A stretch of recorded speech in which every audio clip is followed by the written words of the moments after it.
Oh, hello. Welcome to today's Decay. Celebrating births and beginnings and everything important since the dawn of time, September 12th edition. What happened today? The Flatwoods UFO incident occurred in 1952 in West Virginia.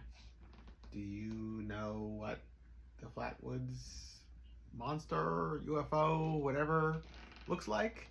Kind of has this like metal base, cylindrical, and almost like a single person craft, perhaps, maybe, not definitely, but you never know. And this like headdress of a sort. Is it from out of this world? Is it a cryptid? Nobody even knows. Like, how do they even define this thing? It's like either a monster or a UFO incident. They don't like the mind boggles as to what the Flatwoods creature is all about.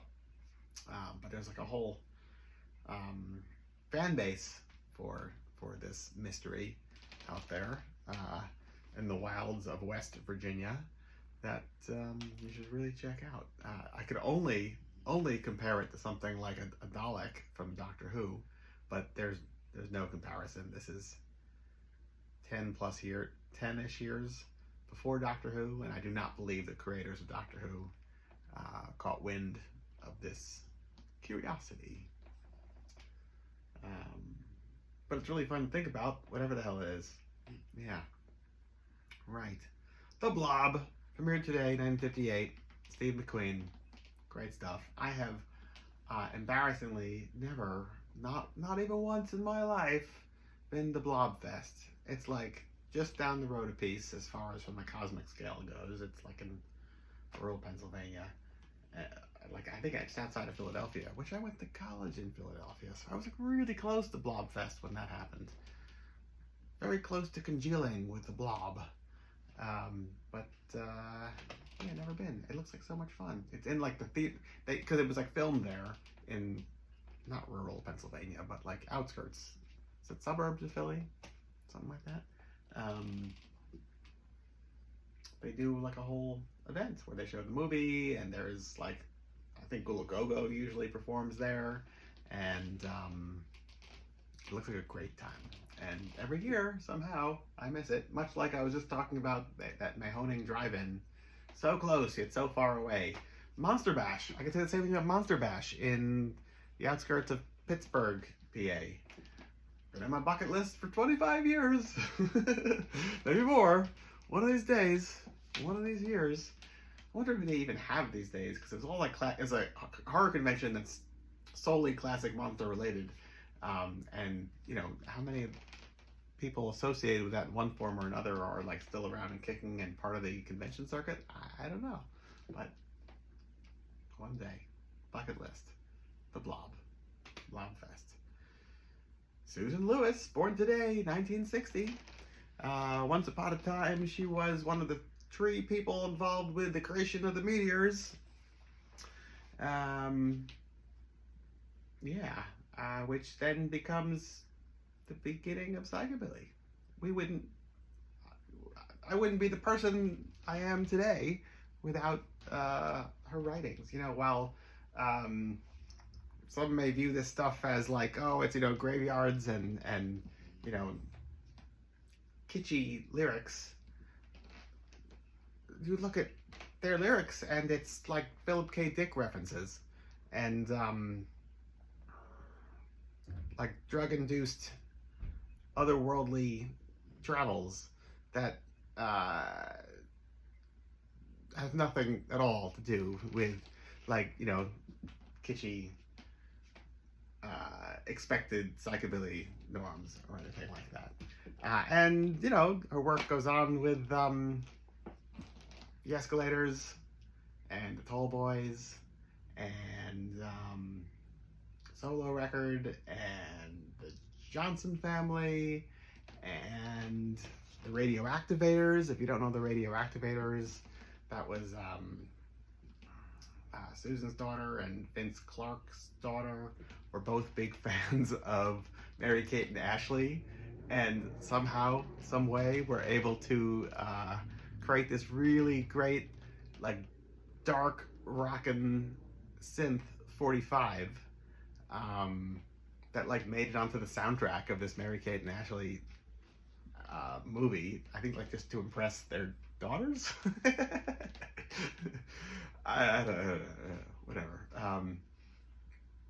Yeah, I was lucky enough to meet her in a previous incarnation. I want to say in Satanic Stomp, maybe 1999, in like Gooderslow, something in that ballpark.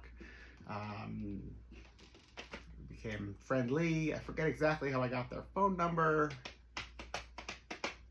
Winds up being featured in my documentary, Psychobilly, A Cancer on Rock and Roll, where like it's their comparison with Paul Fennick's view of the world, and then like their ripple effects of like everybody and anybody they like touched along the way, as far as like, you know, who else was like overcome with this music and everything. That's like 2002 that filming happened. Yeah, I remember at the time we were talking. The movie shoot was really interesting because, like, I think I caught a lot of people at a point where like nobody was expecting anybody to care about this ever again, and a good deal of the people who I interviewed were never even like on camera for anything before, really. I think Damaged by Worms said that to me, for instance. And in this case, I remember specifically talking about the escalators and how they thought that it was like maybe a little too wimpy. And I was like, yeah, but like something's missing. It has like the best lyrics that I could think of, you know? I mean, I remember like singing them back to her or him at the time. And thinking while I was singing it back, this is like, you know, after many hours on like the night bus back in the direction that we were both living. This is ridiculous that I'm like defending the validity of this song to the songwriter, but whatever. It's really good lyrics, you know? What is it? Like, says to me, there's no beauty anymore. You're ugly and you're rich, you're ugly and you're poor, and it says to me they're more equal as brothers. It's just that some are more equal than others. There's something missing. I'm gonna get into copyright infringement, and you don't want to hear me sing. Yeah. Anyway, right. What else? Eventually, I booked Susan as Nigel at the time in New York City for New Year's Eve, 2004, 5, 6, something in that ballpark, backed by like local musicians, and you know, it was all just a wonderful time where she recounted like all sorts of ridiculous rock and roll history stuff about like being a, you know, like delivering telegrams to Buckingham Palace in 76, 77, something like that, and asking to use the bathroom while they're there. And they say, yeah, no problem. It's right up the, you know, right up the hallway. You know, thanks. And like, she went in and spray painted like "God Save the Sex Pistols" in Buckingham Palace's bathroom and ran out.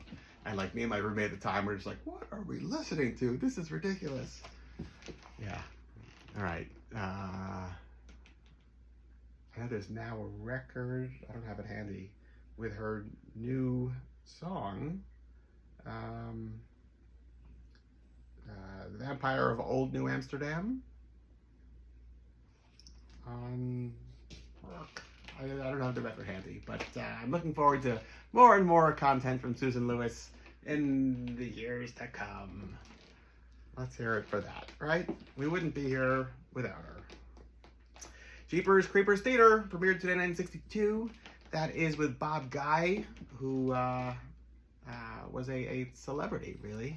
The most popular Los Angeles horror host following Vampira, and he had a lot of competition, so that's saying something. And he looked kind of like Screaming Lord Sutch. Check out Bob Guy, and he did a great Rock and Roll 45, a horror host Rock and Roll 45 with Frank Zappa. as well, backing him. And then 1987, the film Near Dark premiered, which I'm doing this near the end of the day because it almost got away from me. But there you go. September 12th, the whole day, from me to you. Till tomorrow.